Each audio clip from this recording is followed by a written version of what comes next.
So this role, I heard, was quite competitive to get. What made you decide to fight for it? Yeah, it was, first of all, it's such a pleasure and an honor to screen this film for a bunch of actors and get to talk to you guys about it. So thank you for being here. It's really nice. Yeah, this was one of those roles that I got the script and I really loved the script. And I called my agent and I said, what is Meadowland? What is this? And he said, oh yeah, it's it's really competitive. A lot of people want this role. And I mean, now I joke with him. I won't ever let him live it down. I was like, thanks for the fucking pep talk. It's the worst thing you could say to an actor. Or maybe the best, because then it made me incredibly driven. I thought, okay, well, I'm gonna meet with Reed, of whom I was a huge fan because of her work as a cinematographer, on Frozen River and Kill Your Darlings, and she's just incredible. And I went to meet her knowing that, yes, it was highly competitive. Do your agents often give you scripts and then say, oh, you won't get it, though? Right? It's terrible. I suppose they are typically honest about, well, this is something that, the director wrote with this person in mind, or this person's really going after it. And I think it can be helpful maybe to know that, but for this one, it really came down to the connection with Reed, which was so immediate, and we were so completely in sync that we spent. The meeting was, supposed to be like a 40-minute meeting, and we sat at the Bowery Hotel for 3 hours, talking, and we connected on this film being different than what people might assume based on the description, and the character and the film in general, just tonally. So once we sat down, I kind of forgot any idea of competitiveness or what I was dealing with in terms of the kind of strategy, and it just became about Reed. But I did force her to come to my home and film me doing an audition for her, which was really wonderful because even in this small audition setting, she was so fantastic as a director. I was like, oh God, now I want this even more. She gave cool notes even in an audition. Yeah, but it was, all the kind of bullshit of getting a job and agents and all that fell away once we sat down together. I knew that there was a collaboration to be made there. So obviously we only hear about the meetings that turn into 3-hour meetings and the roles that you do get, but how common is that? Right. For me, not common. I think that there's this sort of game that one plays with these meetings where you know that it's all about like being immediately charming and charming them, and then they're charming you back, and then it's like, but what are we really doing here? Are we having a real conversation about this? What are you really looking for? It's almost more abstract and frustrating than an actual audition, right? Because an audition, you're like, let me do the work, and then you can just tell me if you like the work or not. But to sit here and just discuss it, I find can be when you're lucky, really inspiring and wonderful, and when you're not, you think, well, what is this for? I suppose the idea is that those conversations can turn into collaborations down the line. That's happened to me, that you're like, oh, this person remembered me from this job they did not give me, but I guess I made some kind of impression. I don't know. I used to work in casting, so my opinion on the whole casting world is totally tainted by knowing exactly how it works. Well, I wanted to ask you as well, because you produced the movie? Yes. Which everyone knows. Thank you. Yeah. Did you always want to produce it once you got the script, or was it meeting Reed that made you want to do it? It was really meeting Reed. I mean, I really responded to the script, but meeting Reed and realizing how exciting she was as a filmmaker, and knowing that she would need a champion to protect her at every turn, that there were choices she wanted to make. There was a method that she wanted to adopt that I knew I would want to protect, and that is exactly what happened. Even finding financing, which was extraordinarily difficult for this film, as you can imagine, although I was shocked by it based on her resume. I thought, this is a no-brainer. I would invest in this filmmaker immediately. But people had a tough time, embracing it. And then we found a wonderful Canadian company called Braun. I recommend going to them with your projects. But it was a situation where I've learned very quickly, a very steep learning curve. I executive produced a film called Drinking Buddies, and this was very different because it was from the ground up, and it was learning, about how the budget is built and cost reports at the end of the week and all these kind of unsexy things that actors typically don't look at or think about. But I have to say, the experience of learning the nuts and bolts of producing has made me a better actor, and I think actually helped me as an actor in this film. It helped me embrace the entire experience in a way that as an actor alone, it may have been frustrating. Just to give a small example to make that clear, when we were shooting that scene where Sarah finally gets the news and has this breakdown on the side of the road, we were on a road called Fish House Road in New Jersey, which is this thoroughfare for 18-wheelers, giant trucks. And because we had negative dollars, we were able to lock it down for only a couple minutes at a time. And these cops were helpful, but we were really screwing up the entire Eastern Seaboard, distribution of Amazon goods, I'm sure, slowed down that week. But we were able to, pull the car up, get out of the car, and have about 3 minutes, maybe 4, for a take, and then it was done. They had to open it up. So if I hadn't been a producer on those meetings and aware of our constraints, I may have found that very difficult if they got to work that day and they said, okay, you have 3 minutes to nail this, and we maybe have like 4 takes. And I think I would have been really anxious. But I find that if you're a part of the process, you can embrace all the challenges with a little bit of a thrill. It's exciting. There's pride behind it. We will pull this off. You mentioned that Reed gave really good notes, even just when you were auditioning. What were some of the things that she told you? She goes. She often skews towards the less melodramatic, the unexpected, and the example of the audition scene is actually a scene that's no longer in the film. It was a scene where Sarah walks in and finds Philip in Jesse's room holding a shirt, and it was a conversation about what this shirt represented to each of them. And on the page, it definitely felt familiar, based on films we've seen before with similar themes. And the way I first performed it, was it's very sad. Walk in, we're both sad about this shirt. But we don't want to face it, but it's still making us sad. So I did it that way. And Reed said, cool. Now try it where you don't feel anything. You feel nothing. That shirt means absolutely nothing. Because if you were to admit that shirt means something, that is defeat. I was like, oh my God, I want this job. I love you. So yeah, it was but that was the kind of direction she gave throughout the film, where it was like always she would let me try it one way and probably go way over the top, and then she was always there to kind of remind me of the boundaries that we had created together in a year of prep, which, the one benefit of not being able to get the money was we had so much time to work on this. So the film's obviously about grief, and you have all of these characters who are living in very close quarters, but they're all going through their grief separately. There's no, we'll get through this together. And was it a sort of solitary process preparing for the role then, because everyone has like their own track in the film?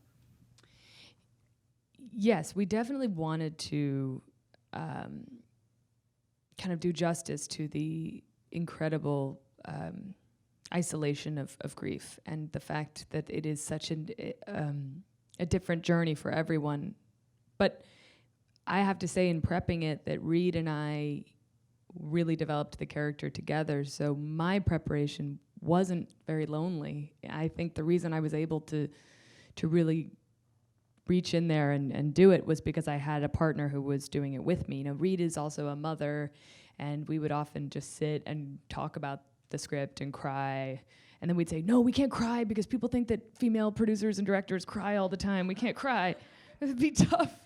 But we really kind of pulled it together based on research that we were doing independently and then sharing with each other. So, I remember seeing a documentary about the Fukushima disaster in Japan, about a father who was searching for his daughter who had been missing for a year and was clearly dead, but he every day searches through rubble and wreckage that still exists, because if he stops searching, then she's gone. And I remember seeing this documentary and calling Reed at like 1 a.m. and saying like, you gotta watch this, this is it. And that was 7 months before we shot the film. So I had the benefit of a partner, which allowed the research to be less isolating and depressing. Do you generally find it helpful to watch other movies while you're preparing, or is it ever distracting? I watch a lot of documentaries. I find that to be really helpful. And I read as many books as I can find on that have any sort of similar theme. And I just find that it changes my perspective in general as I'm going through life. And when I'm sitting on the subway, I'm looking around wondering what everyone's been through and trying to glean as much as I can just from observation. But watching other people's performances, I can find to be a bit distracting, because then I fear my inspiration will be recycled. And you studied acting in Dublin, right? What made you choose Dublin? I mean, I know you're half Irish, but still. Yeah, it was a bit of, just having grown up going back and forth to Ireland. My dad's Irish, and I just loved the Irish attitude towards the arts in general, but specifically theater. There's a sense that they sort of strip away a lot of the bullshit that I think that we assign to the performing arts here. That, you go to a play in Dublin and you can go get a beer with the lead actors afterwards. I just think that hierarchy is slightly more horizontal. It's not, I don't know. Maybe it's because it's such a tiny country, but their attitude towards it, the school, the teaching of acting and studying acting is a little bit more grounded than the training I had received here. And I immediately responded well to that. And I loved learning about Irish playwrights, and I liked just the attitude towards it being a little bit more about the ensemble. I found that to be a main difference between training there and training here. Here it was a lot of work about the self and with going within and thinking about what I was going through on stage, not so much about what was happening to the ensemble. So I found that it was just a very different attitude towards it, which was very helpful to me. But then, I moved to LA and I worked in a casting office, and my boss, who was a big casting director named Mally Finn, who's no longer with us, but she was one of the best, saw me audition the first time and said, you have to forget every bit of training that you've received, all the theater training, you have to get rid of it. And I was so mad because I really loved theater and I loved training, and she said, no, you got to get rid of it. So in the end, who knows? But hopefully it was embedded in there somewhere and ended up being helpful. Yeah, do you feel like you use it now?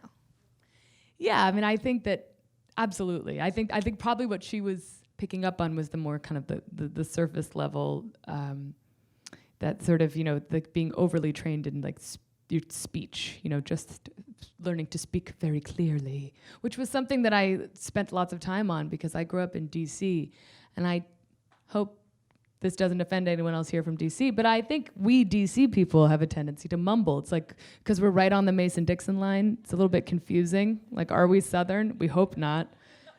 But we have a little bit of a slur. Anyway, so I had to get rid of that. and then I had to kind of rewind and lose all the training. But yes, the lessons I learned about, about acting and performance from different schools is definitely very helpful to me now. Obviously, working for a casting director didn't dissuade you from becoming an actor because of your hair, but were there some off-putting aspects? Yeah. I think that it was really important to see how actors do themselves a disservice by a lack of preparation. That was probably the most common problem I saw. There was clearly the priorities had been shifted to superficial things. And so I was really low on the totem pole. I was there to hand you your water when you walked into your audition, and I found it and then sit with the clipboard and make notes during the audition based on what my boss said.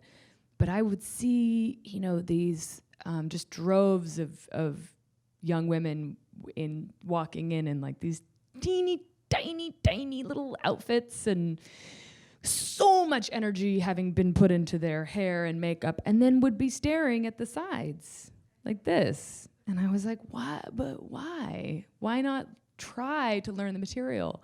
So that was a really good lesson for me, because maybe I wouldn't have known. Maybe, I think that was so beneficial to me to be inside and see that oftentimes, people had sort of received bad training through experience somewhere else.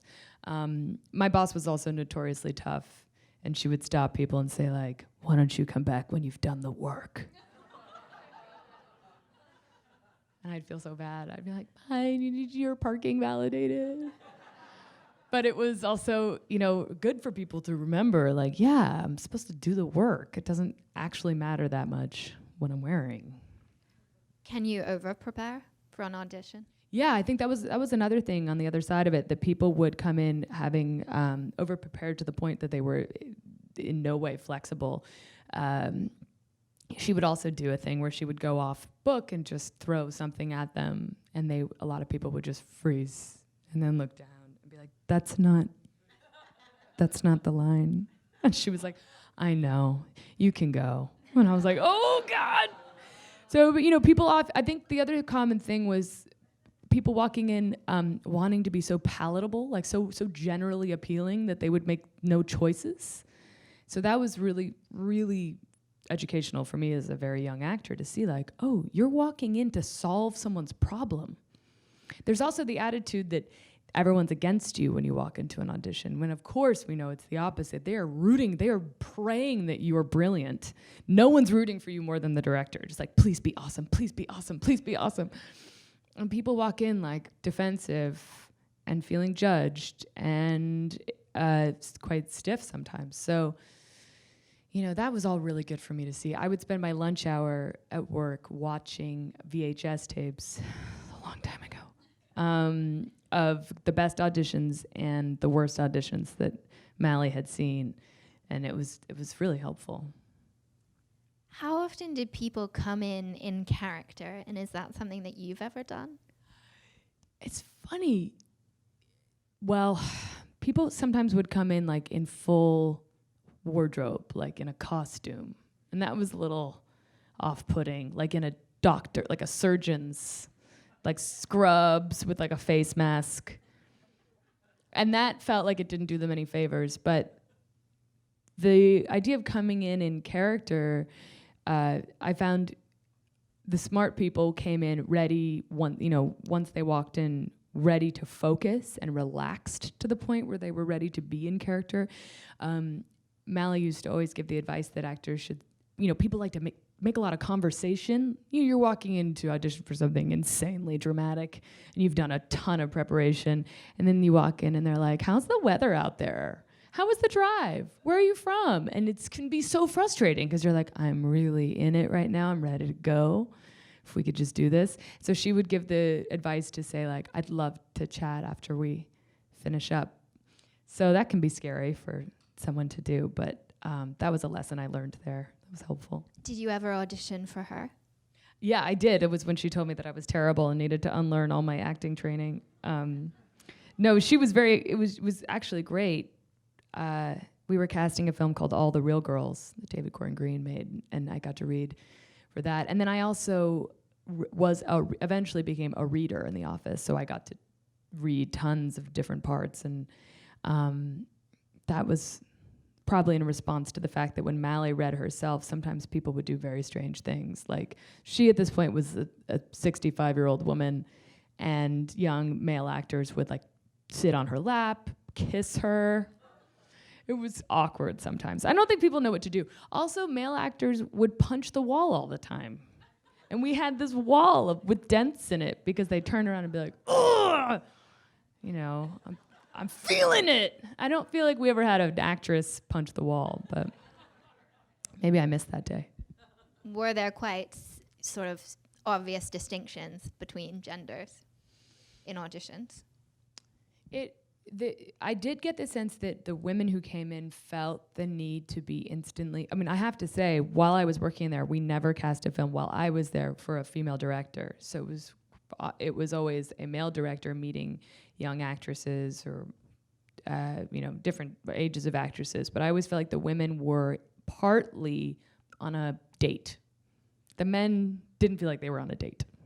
You know, there's that thing of like, you are being judged. It's such an awkward situation. But I found that there was a marked difference between the way men and women approached the audition process. And there were always, outliers. We had, people who were very, very different from the pack who usually stood out and got the role. But typically I felt that, the consistent thing between sexes was fear, walking in afraid. And then, men and women sort of dealt with that differently. And it was just, I'm so grateful to everyone I got to see there. And, some of these people I've worked with, and I'll say like, you were nice, you were not. You can judge someone by how they treat an assistant. And I think that it was really lucky that I got to see that. And I always recommend it to actors, like try to work in casting, even if for a couple months. Catherine Keener is the only other actress I've met who did that as well. And I think actually a lot of casting directors avoid it. They don't allow actors in there because you are capable of sabotage. Like my job in the morning was to sort out which headshots would be on her desk for her to review first thing. So if there was someone I was trying to, take down, I could just remove them and put them in the trash. I didn't do that, but it's possible. Not even when people were rude? No, because I never saw it. I thought I was going to go back to school. I was such an East Coast kid going to LA, having this very weird experience of working in casting, and then I thought I'm going to go back to school. I was going to Bard College in upstate New York. And so I didn't think of these people as my competitors. I never would have tried to sabotage them because I didn't dare think that I was kind of part of that game, that pool yet. It was all a learning experience for me, and they were the ones professionally going for it. And then at a certain point, I had gotten enough minor roles that I thought, okay, now I kind of want to make the choice to go for it. And that's the scary choice that every actor makes. I'm going to commit to this and throw myself off the ledge, How did you get your SAG card? I got my SAG card on a film called Girl Next Door. The Girl Next Door, I was a glorified extra. They Taft-Hartley'd me because I was working in the casting office where we cast it, and I was the reader for that film, and we took 6 months to cast this movie. It's a long process. But it actually allowed me to meet actors like, we cast Paul Dano in that film. And I remember his first audition and being like, whoa, this guy is so good. He's so much better than everyone else. And I learned so much from that whole process. But I think they thought it was kind of funny that I, as the assistant, had read the script so many times that they were like, we have to put her in the movie. It was sort of a pity move. And there was like, I don't even know if I had a name. It's something like high school girl, number 4, something like that. And even though, I was basically background, I had to show up every day for 2 months at 5 a.m. And it was out in Santa Clarita, for anyone who's ever worked out there. That college, which everything shoots there, College of the Canyons, is this school where they must be very cheap.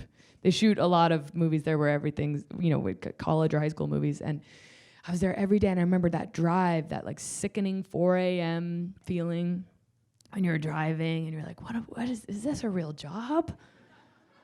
And yet I got Taft-Hartley through that, and so I was able to have my SAG card, and that was an incredible honor, of course. When did you take that off your resume? I don't know. Is that possible anymore? It's there forever. The internet has taken away our ability to take things off our resumes. They're there. It's so sad.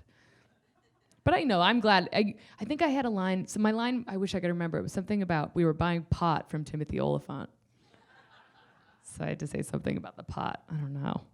You've said in the past that you felt like your career really began when you did Drinking Buddies. Yeah. Obviously, you were working for a long time before that.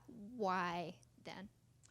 I found that Drinking Buddies was a film directed by Joe Swanberg, who is a part of this kind of mumblecore movement that is a very different type of process. There's no script.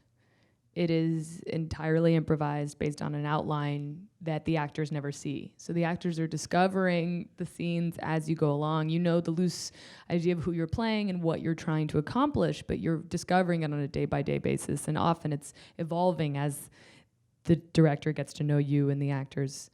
And it was the first time I felt a true kind of sense of ownership over a project that I was so proud of, that I'd helped craft. And it was because of the process, you're not focused on the result. It feels like an exercise. And I think that shift in perspective allows it to be better in the end. And I felt that I just kind of relaxed in a way I never had before, and I accessed places that I had never gone to before. I think, I had hit a point in my life where I was just a little, for lack of a better term, like messier emotionally. I'd kind of given in to the fact that life is messy, and I think maybe it's, at least for women, I think around 30 that happens, or I was like 27, and I had gotten a divorce, and I was just confused about life, and then gotten back on track and felt that all of these life experiences had really informed my acting, and I had gotten better because I was just a little more broken up inside. I think that allows for something a little more textured. Anyway, it's not therapy, I apologize. But then I felt that Drinking Buddies was the first time I really accessed those interesting places that I felt that I just relaxed into. So once we made the film, even before seeing it, I thought like, wow, this is a different place. I'm feeling this kind of different humming within me that makes me feel like I can call myself an actor. I felt the same thing when I did off-Broadway, when I worked. I've never done Broadway, but I worked on a play here called Beauty on the Vine. And once you were making, $300 a week, doing 8 shows a week for like 15 people in the audience on some nights who've been bussed in from the old age home, that happened. You feel like, okay, I can call myself an actor now because I'm really just doing this for the love of it and nothing else. And Drinking Buddies was another time that I was like, oh God, I just feel like this is the beginning of something. I've stretched into a different place. Now that you felt that feeling, how do you maintain it going forward, and how does it affect how you pick projects? I think I've always tried to, Drinking Buddies allowed me to have a little more confidence in making choices on set because I had been one of the people kind of crafting the story. It gave me confidence that I have good ideas about scenes, where they should go, and character choices that I think once you develop that mixture of relaxation and confidence, you've hit a different stride. So that allowed me to take on roles that maybe I was not, I don't know, maybe it allowed people to give me roles that they wouldn't have considered me for before. But once on set, I was a little more bold in my choices, a little more relaxed into my body and myself. And I try to maintain it. And sometimes it's harder than others. Meadowland was probably the first time since Drinking Buddies that I felt that same real kind of liberated sense of relaxation within the character. For Meadowland, you mentioned that Reed gave you really good notes, but were there any moments where you disagreed with her and you sort of fought with her for what you thought was the right way? Nothing sticks out in my mind. We did have a lot of incredibly intense discussions. I never had an idea that she was against. She always allowed me to try whatever it is I wanted. And she made me feel confident that she truly got that. You know when a director is like, sure, we'll do one your way, and you're like, is the camera even on? Because I feel like you're just saying that to shut me up. She would actually let me do it, and I felt like she's giving my idea a chance, and I feel good. I feel like we have that, and now I'll do her idea. And I think her idea was usually better. But it was, I never felt that we were on opposite sides. It was like, let's figure this out together. Yeah. Does that happen where you feel like you have to stand up to a director, or if that's or when that happens, are you like, I'm just on the wrong project? I guess the goal is to be able to do anything, and so try everything, but we feel a little defensive or protective, I should say, because you are the only one really looking out for your character. And so you think, but if I give you this choice I so don't believe in, and you use it, that will be my fault because I gave it to you. And so that is where the trust with the director comes in, I think. If you really trust them that they will choose the best take, then you can try anything. But if you are feeling that slight separation from them that's stopping you from truly trusting them, it can make you kind of cagey. And I think that stops you from really going to interesting places. I had a director the other day who was really adamant that I just bawl in a scene. He was like, I just think she's like sobbing. And I was like, but why is she sobbing? I don't know. It doesn't feel, I feel like you just want that. You're looking at the result and thinking like, I want a sobbing moment, maybe for like a trailer. And I don't fully believe that's right. And without boring you, it would have been the wrong choice. But you know, the thing is that then you realize like, well, they need to, their job is just as hard as ours, and maybe they need to see it to know that it's not right. So you do it, and you're like hoping that they choose the right one. Yeah. I mean, I think I have been lucky to work with directors that I really, really loved, and I've only had a handful of experiences where I felt like I was trying to be director-proof, trying to maintain my performance kind of despite them, which is a very difficult thing. Typically, I think happens in TV where you think like, you're only here 2 weeks. I'm going to be here a lot longer, let's hope. And so I'm just going to keep my thing how I want it. That's never a fertile environment for good performance. I know that the casting director that you worked for told you to make a list of 10 directors that you wanted to work with and only work with those directors. Now, it's not like a realistic thing to do, but now that you've worked a while, do you feel like, well, I had a really good experience with Reed, I want to continue working with her, like these are the people I want to work with? Yeah, I remember when Mally said that to me and I had done nothing, I found it laughable. You know, make a list of directors. Why would I ever, I mean, Martin Scorsese, like that's not going to, but I see now what she was saying. She was wanting me to, you know, set high standards for myself and believe in myself, and that's wonderful and important for a young actor. But I do think that the discovery of new directors is really exciting, and I think that Reed is a great example of that. Now, she was on my radar because of her work, as I said, as a DP, but as a new director, you know, you never know really what you're going to get, and because I feel that I was so blown away by her skills, I'm really eager to find something else with her, and we're actively developing that. But, you know, it's funny because sometimes the director who blows your mind is not the one you would have thought. Like, I did a movie that wasn't enormously successful, but so fun, called Cowboys and Aliens with Jon Favreau.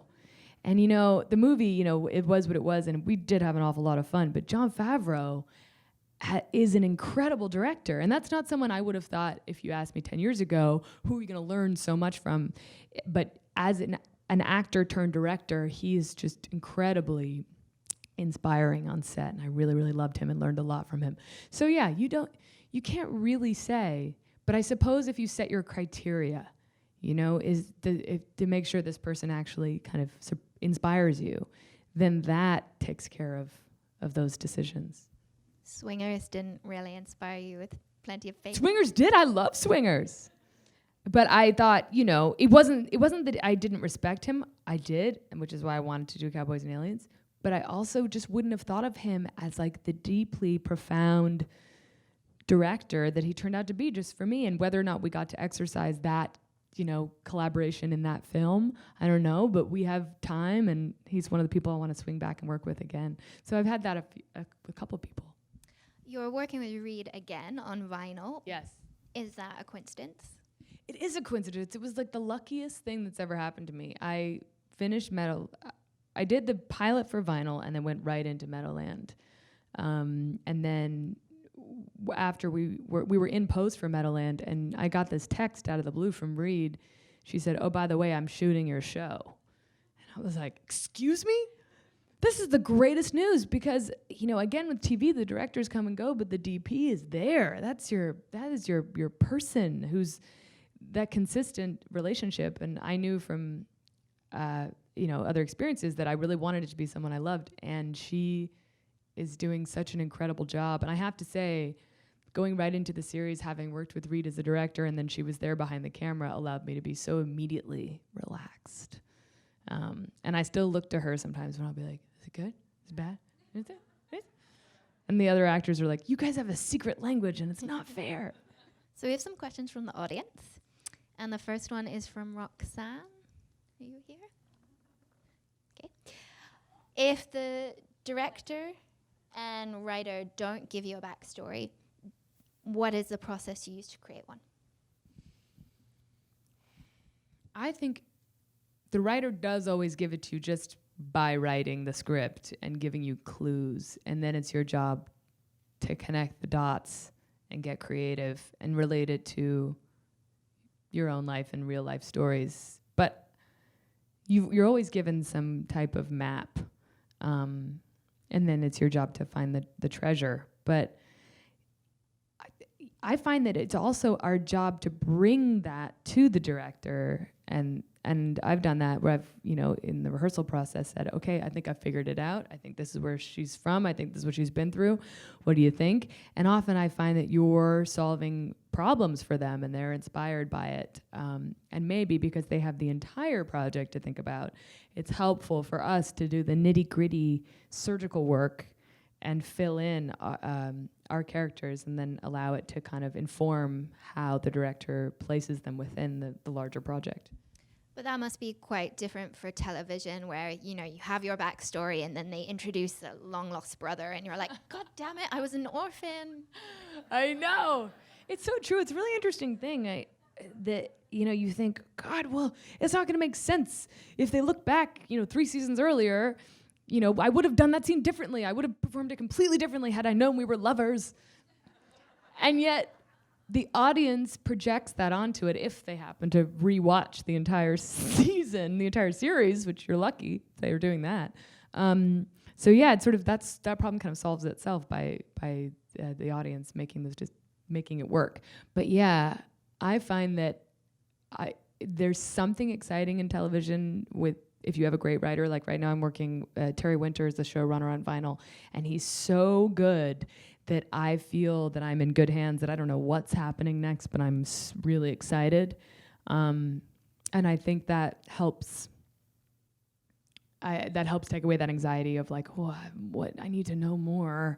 Although for the pilot, Martin Scorsese directed the pilot, and I did bring an awful lot of ideas to that set. And I feel that I was emboldened by I had just given birth when we shot the pilot, like 4 weeks earlier. I had no business being on that set, just leaking all over everybody. But I felt so inspired by my recent experience that I came on that set with a lot of ideas and a lot of chutzpah. And it was a really incredible learning experience for me, because I think I would have been scared to come to a Scorsese set and say, like, I've departed from the script entirely in this scene and I'm going to make this huge physical choice. But I did that, and there was one thing in particular I did, and there was this silence after he yelled cut where I thought, okay, I'm fired. I don't know how I'm going to get home. And then he walked onto the set and said, "Now she's somebody." And I was like, oh, wow. So taught me, go with big ideas. What's the worst thing that can happen? Make those choices. Did you tell him that he was number one on your list? I did, of course. He's heard it so many times. He's very gracious about it. But yeah, that was a bucket list moment right there. Well, thank you so much for coming in, and thank you all for being here and watching Meadowland. Thank you.